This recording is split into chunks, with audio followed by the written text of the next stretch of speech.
Railway running স্টাফদের কর্মবিরতিতে সারা দেশে ন্যায় রাজবাড়ীতেও ট্রেন চলাচল বন্ধ রয়েছে। এতে ভোগান্তিতে পড়েছেন যাত্রীরা। সকালে রাজবাড়ী রেলওয়ে স্টেশনে অনেক যাত্রীকে ট্রেনের অপেক্ষায় থাকতে দেখা গেছে। তাদের অনেকেই ট্রেন চলাচল বন্ধের খবর জানতেন না বলে জানান। বাড়ির থেকে আমি আসছি স্টেশনে, এসে দেখছি ট্রেন বন্ধ। এখন আমি পুরাদা যাব, এখন বাসে গেলে পরে আমার অনেক টাকা খরচ হবে। এখন কিভাবে যাব?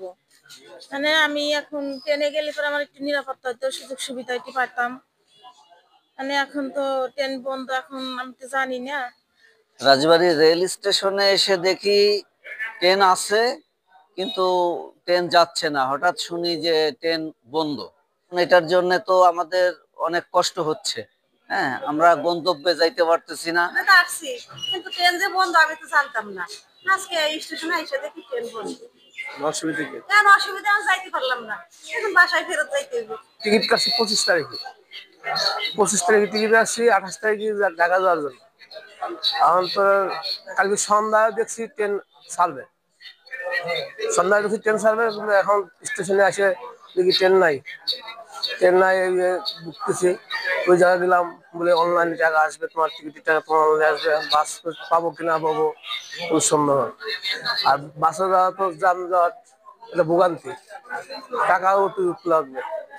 এই যে আসলাম, এত কষ্ট করে বালিয়াকান্দিতে আসলাম, আসলে এক প্রজ্ঞাপনের মাধ্যমে আমাদের যত পাওনা আছে সেই পাওনা আমাদের রেলে যে মাইলেজ বলে আর কি, অর্থাৎ আমরা 8 ঘন্টা ডিউটি করলে পরে আমাদেরকে একদিনে বেসিক অর্থাৎ 9000 টাকা বেসিক হলে 300 টাকা হচ্ছে পরিমাণ দেওয়া হয়। এরকম আমরা 15 ঘন্টা 16 ঘন্টা আমরা 24 ঘন্টা ডিউটি করি। আমাদের কোনো ছুটি ছটা নাই, শুক্রবার নাই, কোনো গভর্নমেন্ট ওকেশনে আমরা কোনো ছুটি নেই। আমরা পরিবারের কাছে 3 দিন 4 দিন করে থাকতে পারি না।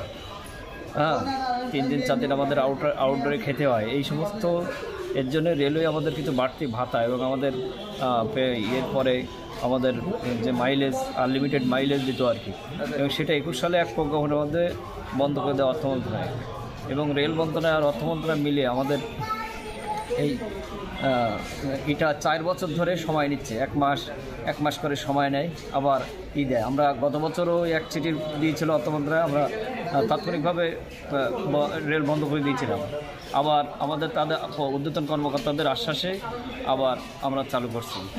আবার চিঠি চালাচালি সর্বশেষ এই মাসের মধ্যে 22 তারিখে অর্থ মন্ত্রণালয় একটা চিঠি গণমাধ্যমে দিয়ে দেয় যে এরা 30 দিনের বেশি অ্যালাউন্স পাবে না এবং আমাদের আনুতাসিক পে মানে আমাদের যে রিটায়ার্ড করার পরে যে আমাদের যে আনুতাসিক পের সাথে 75% যোগ করে যে সুবিধাটা দেওয়া হতো, এবং এই সুবিধা আজকে না 1862 সাল থেকে এই সুবিধা রেল আমাদেরকে দিয়ে আসছে। সেই সুবিধাটা হঠাৎ করে অর্থ মন্ত্রণালয় একটা চিঠি দিয়ে এটাকে বন্ধ করে দেয়। আমরা তো আসলে কমিটি চাই না, আমরা আমাদের স্ব পেশা কাজে ফিরিয়ে দিতে চাই। সরকার আমাদের দাবিটা, এটা হলো আমাদের অধিকারটা ফিরিয়ে দিলে আমরা তাৎক্ষণিকভাবে আমাদের দাবিটা মেনে নিয়ে আমরা কাজে যোগদান করবো। বাংলাদেশ রেলওয়ের রানিং স্টাফ অর্থাৎ লোকো মাস্টার, গার্ড এবং টিটি এরা মূলত আন্দোলনটা করে তাদের কর্মবিরতির কারণেই ট্রেনটা বন্ধ আছে। রেলওয়ের ঊর্ধ্বতন কর্তৃপক্ষ আমাদের নির্দেশনা দিয়েছে যারা অগ্রিম টিকিট কেটেছে তারা টিকিটের সম্পূর্ণ টাকা ফেরত পাবে।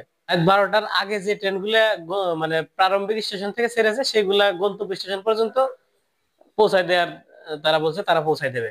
এবং আমাদের রাজবাড়ী থেকে সকাল 6টা 15-তে নকশিকাঁথা ট্রেনটি ছেড়ে গিয়েছে, যেটা খুলনা থেকে রাত 11টায় ছেড়ে আসছিল গতকালকে।